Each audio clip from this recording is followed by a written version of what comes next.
last episode mga boss ay tinuruan ko kayo kung paano maging drone pilot sa mga wedding. And kung hindi mo pa napapanood yun, nasa description yung video na yun, panoorin mo muna yun. And for today's video mga boss, tuturuan ko naman kayo kung paano kayo kumuha ng unang kliyente nyo bilang isang beginner drone pilot. Para po ito sa mga beginner, so yung mga professional dyan, pwede nyo nang skip tong video na to mga boss. And syempre mga boss, disclaimer lamang po, hindi po ako magaling. Ako po ay nagsishare lang ng mga knowledge ko kung paano ako nakakakuha ng kliyente, paano ako naging drone pilot, paano yung mga pwede kong mga tips and tricks na ituro sa iba. Sa mga nagtatanong muna mga boss, ano ba yung drone na ginagamit ko? Ang gamit ko po ay DJI Mini 2. So ito po yung Flymore combo na may 3 battery kasama.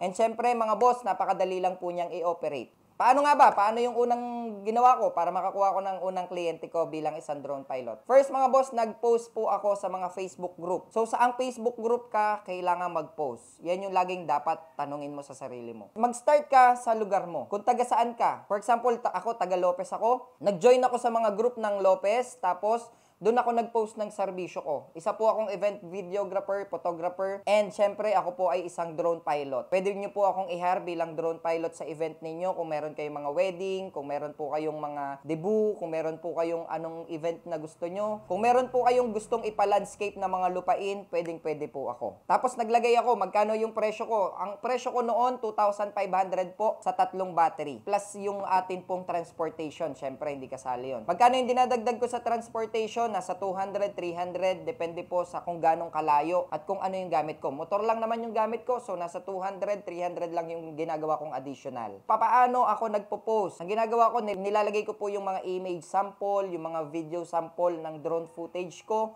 Pinapakita ko kung ano yung mga kaya kong gawin sa pagdo-drone. And syempre mga boss, depende pa yan kung marunong ka mag-FPV. Mas mahal po ang presyo o TF ng mga FPV drone pilot kasi mas mahirap yung ginagawa nila. So depende sa iyo mga boss kung paano ang pagpo-post na gagawin mo. So pangalawa mga boss na ginawa ko, nagpunta ako sa mga studio owners. Iyan yung pinaka i-target ninyo. Yung mga studio owners po na nagko-cover ng video ng event, mga debut, wedding, yan yung pinakauna nyong lapitan. Sabihin nyo lamang po yung kung magkano yung price nyo, syempre mas bababaan nyo sa kanila kasi magiging regular naman po ninyo silang kliyente. Tapos mga boss, ipakita mo kung ano yung mga dapat na ipakita, kung ano yung kaya mong gawin sa drone.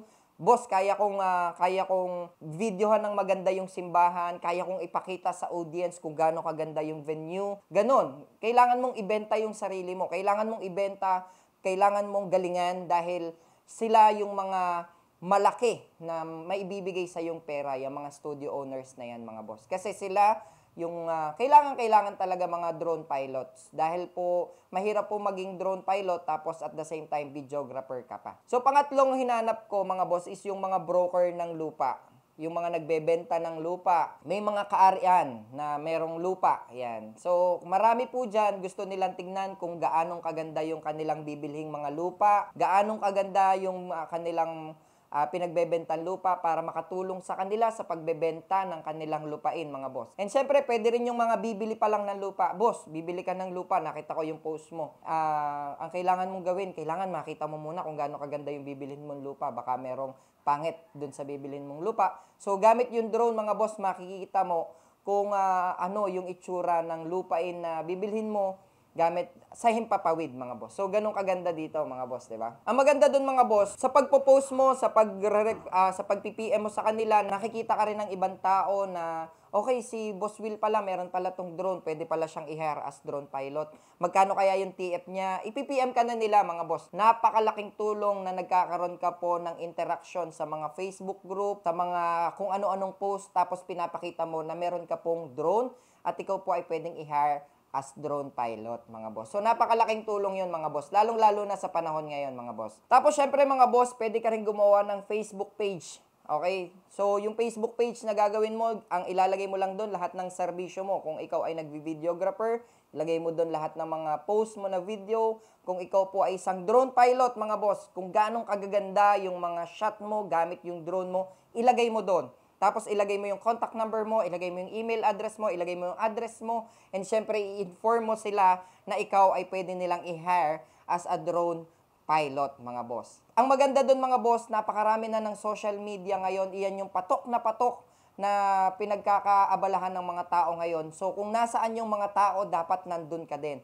Kung social media yung pinagkakaabalahan nila, dapat nandun ka din. Ipakita mo yung serbisyo mo and napakalaking tulong po niyan para makakuha ka ng pinakaunang kliyente mo sa pagdodrone mo. And hindi mo lang siya nagagamit sa paghahabi lang, mga boss. And syempre, isa pa mga boss, ang lapitan mo yung mga vlogger, yung mga baguhang vlogger, lalong-lalo na yung mga nagta-travel vlog, mga boss. Sila yung mga kailangan ng drone pilot, mga boss. So, pwede kang sumama sa kanila, boss.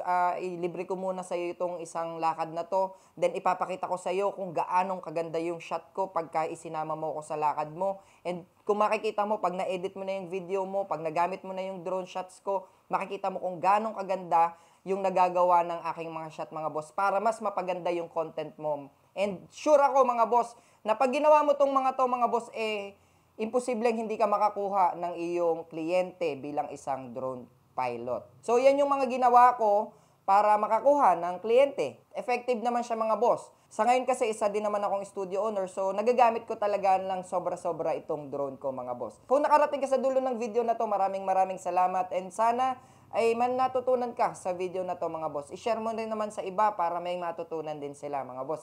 Kung bago ka lang sa channel ko, gumagawa ko ng mga video na tulad nito. And syempre, don't forget to click the subscribe button, hit ang notification bell para updated ka pa sa mga videos na gagawin ko. Ako si Boss Will. Magkita-kita ulit tayo sa susunod na video. Paalam!